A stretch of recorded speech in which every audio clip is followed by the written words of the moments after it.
Hey, what up, y'all? Today we're going to be eating one of my favorite comfort foods. This is kimchi stew, or as we call it in Korea, kimchi찌개. As you guys can see, there is rice underneath here with the stew on top, which is the way I like to eat it. Kimchi stew is pretty popular, especially in Korea, but you could also find it here in the US.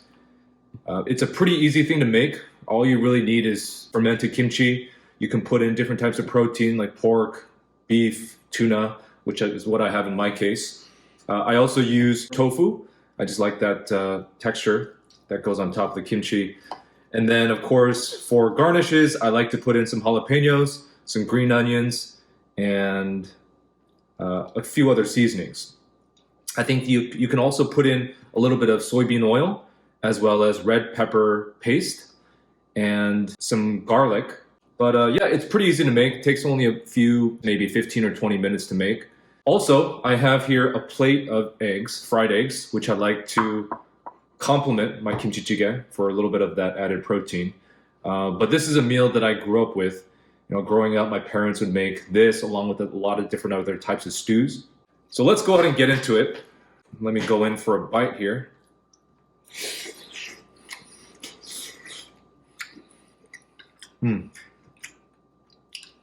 Hopefully you guys can see what that looks like in person. It's definitely spicy. It's hot because it just came off the stove.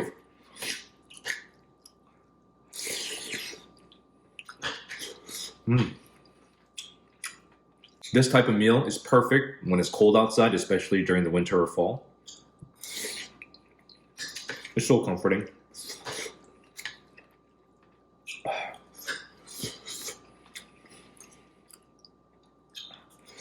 And it's so easy to make as well. You can buy pre-made kimchi찌개 at the store. Last time I went to the K Market down the street here, where I live, they sell it for about, I think about $6 a package. And that package will probably last you about 2 or 3 different meals, depending on how hungry you are. Not only do they have kimchi stew, they've also got 육개장, which is another Korean spicy stew. They also have miyeokguk, which is like a seaweed soup. If you guys ever want to try some of this stuff, if you don't know how to cook it, just go to the K Market or the H Mart or whatever Asian groceries in your area and try it out for yourself. But if you're feeling adventurous, I also recommend trying making it at home from scratch. There's a great YouTuber, I think her name is Mangchi. She's also got a lot of different recipes on her site, and I've actually tried a few of her recipes and they've turned out pretty well. What I love about kimchi is that it's so versatile. If you're Korean or you have Korean friends, you know it's one of the key staples in our refrigerator. They even have different types of fridges that are designed specifically for keeping kimchi fresh. The other cool part about kimchi, I think, is the fact that the longer it ferments, you can actually do a lot of cool things with it. You can make kimchi fried rice. You can make stew like this. Because the thing is, with fresh kimchi, you really can't make kimchi찌개. It just doesn't taste very good. I think the fermentation actually helps bring out that flavor. So yeah, kimchi is one of those food items that you'll find in every Korean household. The crazy part is, I've actually met a few Koreans who actually don't like kimchi, and I'm like, dude, what's going on? Are you even Korean? So now let's try a little bit of the fried egg.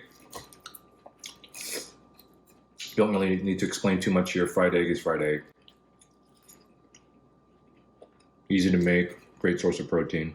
And it just pairs really well with Korean soups. It's delicious.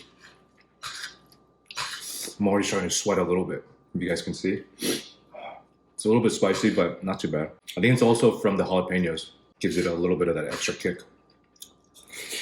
I think when it comes to spice levels, Korean food isn't even all that spicy, especially when you compare it to, let's say, Mexican food, where they use all kinds of different peppers, cayenne, jalapenos, and they've got some ones that are really crazy.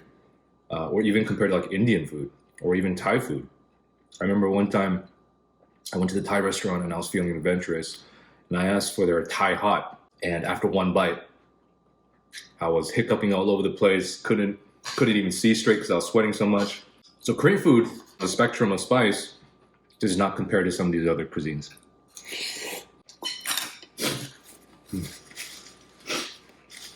A meal like this, I feel like you don't even need a lot of side dishes. You don't need a lot of other complimentary entrees because it's just so simple and so easy to make. That's the one thing about Korean food that can be sometimes challenging, especially if you're preparing it, is that it usually comes with so many different side dishes. And so if you have to make all those side dishes, you have to store them separately, you obviously don't want to mix them up. It also creates a lot of dishes for whoever's cleaning. And so a meal like this, where it's literally just stew, rice, and a couple of eggs, I mean, at least for me, it's super minimalist, which is what this channel is all about. In our culture, sweating is actually a sign that you are enjoying the food. Let's finish up these last few bites.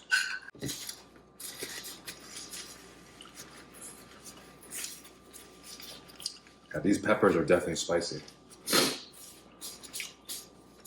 But it's the good kind of spicy. Well, there you have it, guys. Kimchi stew.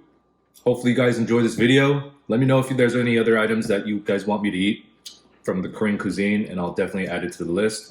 I'll catch you guys in the next one. Later.